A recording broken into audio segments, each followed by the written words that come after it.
दोस्तों, कुर्मी जाति की ओर से एसटी स्टेटस की मांग के बाद जिस तरह से सूबे झारखंड में कुर्मी और आदिवासी एक दूसरे से टकराते हुए नजर आ रहे थे, रैलियां की जा रही थी, प्रतिरोध किए जा दोनों ही तबकों की ओर से, और सोशल मीडिया पर एक कोहराम मचा हुआ था और कई और इसके कारण एक सामाजिक तनाव की स्थिति भी बनती नजर आ रही थी। लेकिन इस बीच एक बेहद ही सुखद तस्वीर सामने आई। सुखद तस्वीर इसलिए कि कुर्मी स्टेटस की मांग लंबे समय से कुर्मी स्टेटस की मांग करते रहने वाले लंबोदर महतो रास्ते से गुजरते हैं और उनकी नजर एक आदिवासी समुदाय के युवक पर पड़ती है जो घायल अवस्था में होता है।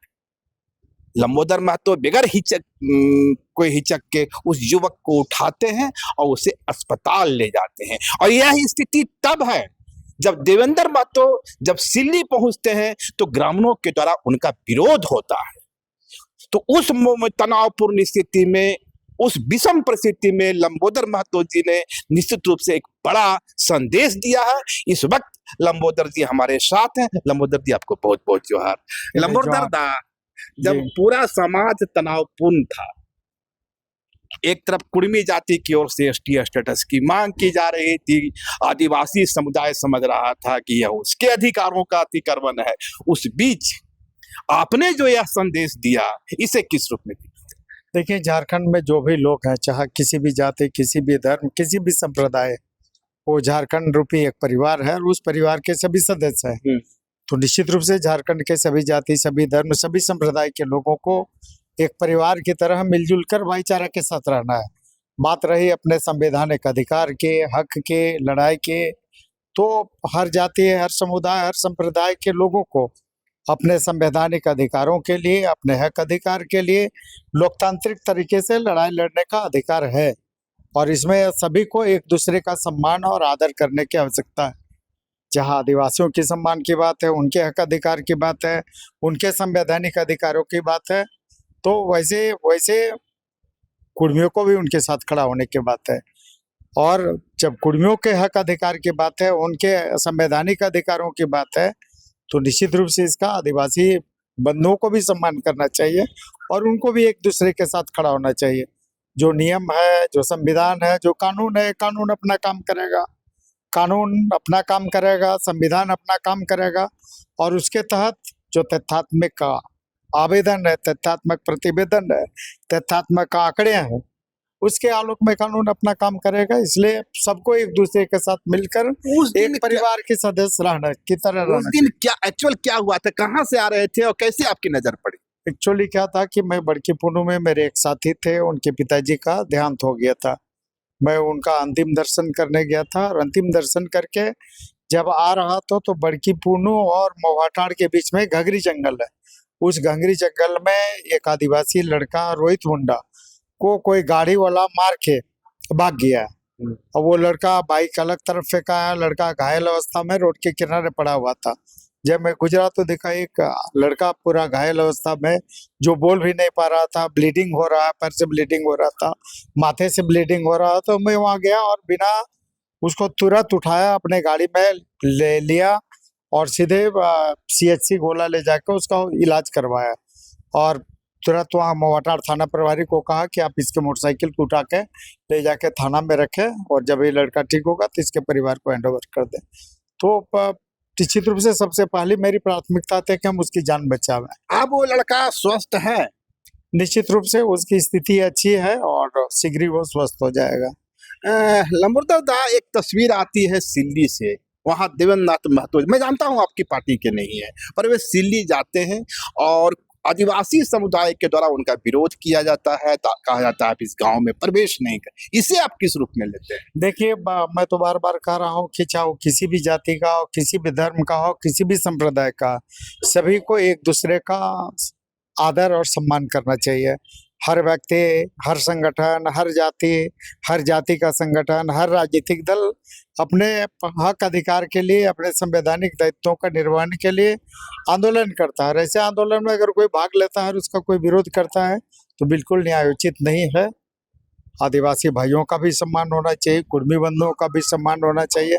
दोनों को एक दूसरे का सम्मान करते हुए दोनों अपने संवैधानिक तरीके से आगे बढ़े, अपने लोकतांत्रिक तरीके से आगे बढ़े और अपने हक अधिकार की मांग को पूरा करें। आप और ऐसी बात नहीं है, आप देखे होंगे पेशा कानून, हम लोग पेशा कानून का बिल्कुल समर्थन करते हैं और मांग करते हैं कि पेशा कानून झारखंड में लागू हो। सरना धर्म कोड उनकी मांग है, मेरी भी मांग है, हम लोगों की भी मांग है। तो कई ऐसे विषय है जो आदिवासियों का मांग है, जिसमें कुर्मी समुदाय के लोग भी बढ़ चढ़ के भाग लेते हैं और उनका साथ देते हैं। तो निश्चित रूप से जो संवैधानिक लड़ाई है, सभी को लोकतांत्रिक तरीके से लड़ने का एक अधिकार। दावे उधर से किया जाता है कि कुर्मी समुदाय की ओर से पेशा एक्ट को काला कानून बताया गया। नहीं, ऐसी बिल्कुल नहीं। आप देखे होंगे तो कई पॉलिटिकल पार्टी है, अब मेरी ही पॉलिटिकल पार्टी आज सुबह ही देख ली, तो हम लोग का राजनीतिक एजेंडा में है कि झारखंड में पेशा कानून लागू। आप 1996 का भारत सरकार का लागू किया हुआ कानून, आप समझिए कि आज 2025 हो गया, करीब करीब 29 साल तक पेशा कानून झारखंड में नहीं लागू किया जाना दुर्भाग्यजनक स्थिति है। तो हम लोगों का पॉलिटिकल एजेंडा भी रहा है कि आप पेशा कानून झारखंड में लागू करो। अभी देखे होंगे कि हाईकोर्ट ने भी कई बार निर्देश दिया है। तो निश्चित रूप से झारखंड में पेशा कानून लागू है, इसका हम लोग समर्थन करते हैं। सरना धर्म कोड, आपको याद होगा कि हम लोग विधानसभा में भी सभी लोग मिलकर सर्वसम्मति से हम लोग प्रस्ताव पारित करके केंद्र सरकार में भेजे।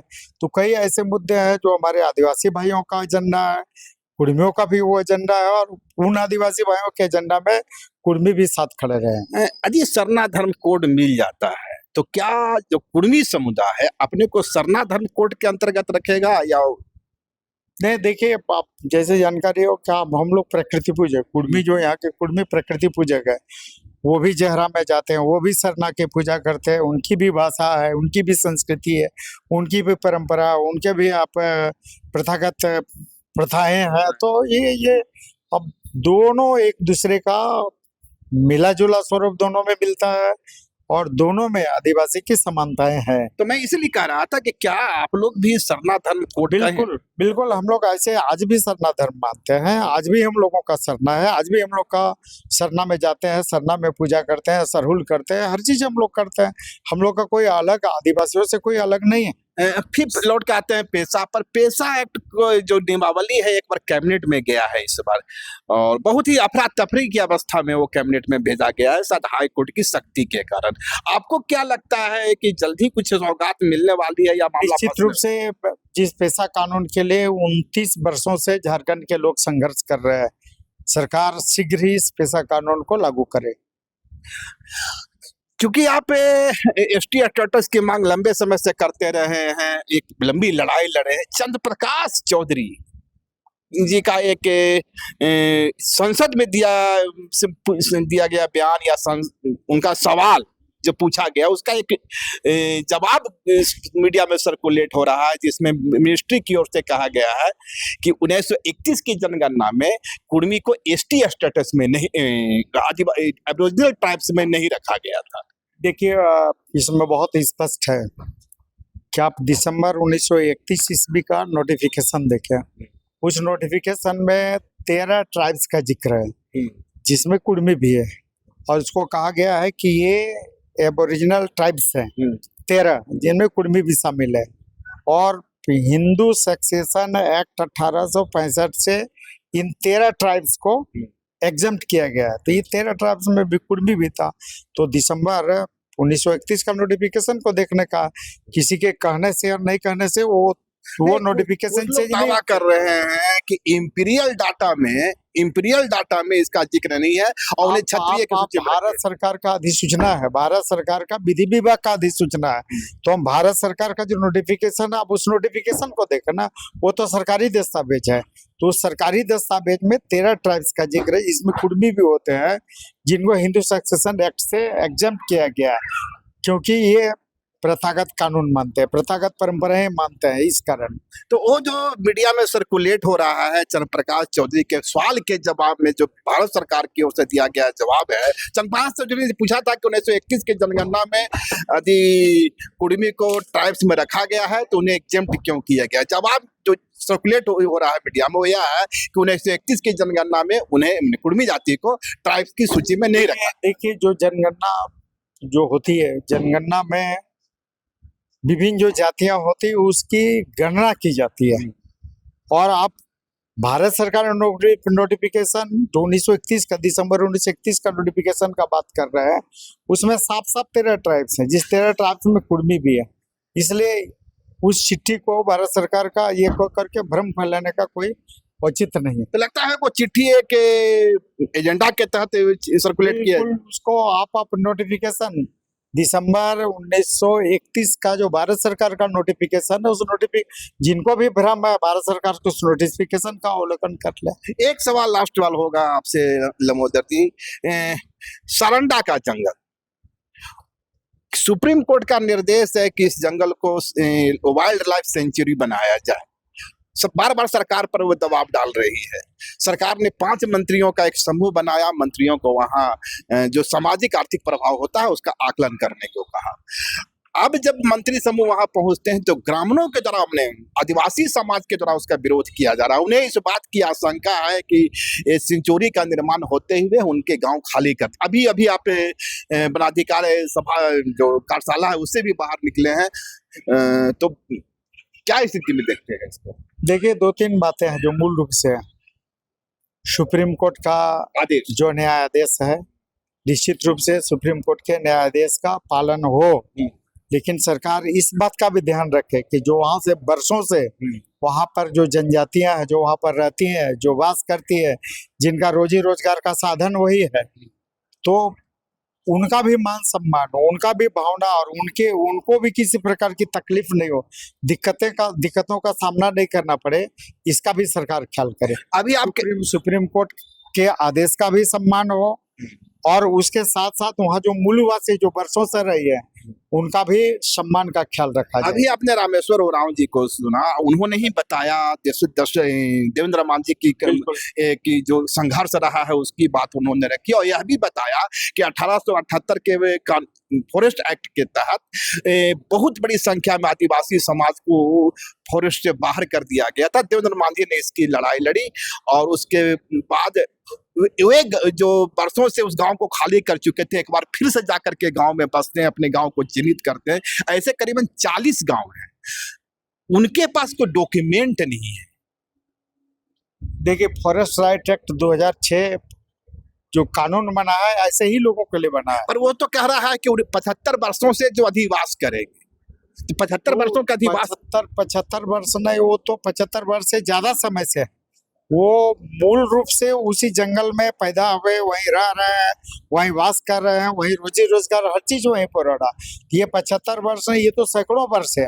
इसलिए अभी निश्चित रूप से आज भी उस बात का ख्याल रखा जाए कि जो वर्षों से, सैकड़ों वर्षों से वहां पर रह रहे, निश्चित रूप से फॉरेस्ट राइट एक्ट के तहत ही आप उनको अधिकार दें, उनको सामुदायिक पट्टा दे दें, उनका व्यक्तिगत पट्टा दे दें, वन संसाधन जो है उनके प्रबंधन का उनको अधिकार दें, और किसी भी स्थिति में वहाँ जो सैकड़ों वर्ष से रहने वाले जो आदिवासी भाई बंधु हैं, आप बिल्कुल उनके साथ कोई नाइंसाफी नहीं करे। सवाल तो यही ना टेक्निक रूप से फंस रहा है, क्योंकि उनके पास न तो उनके पास उनको वन पट्टा दिया गया, और न उनके पास इस बात का कोई प्रमाण है मौजूदा हालात में। हालांकि वे गांव खाली करके गए थे, जंगल छोड़ के गए थे, जंगल में आके फिर बसे, पर उनके पास इसका डॉक्यूमेंट नहीं है कि वे वहाँ के नागरिक हैं।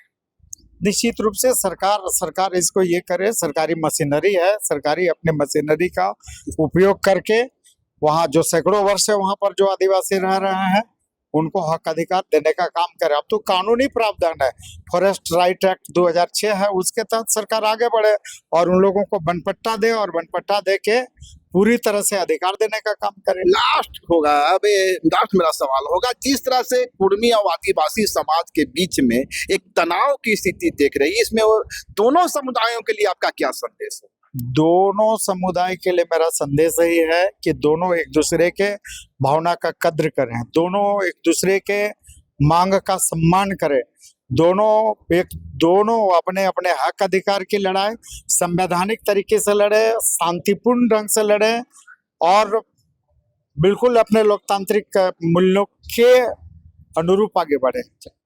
धन्यवाद। तो ये थे हमारे साथ गोमिया के पूर्व विधायक लंबोदर महतो जी, जिनका मानना है कि कुर्मी जाति की ओर से जिस स्टेटस की मांग की जा रही है वो कहीं से भी आदिवासी समुदाय के अधिकारों का हनन नहीं है। दोनों समुदायों में सामाजिक सौहार्द बना रहना चाहिए और हर कम्युनिटी को संवैधानिक तरीके से अपनी मांग रखने का हक है।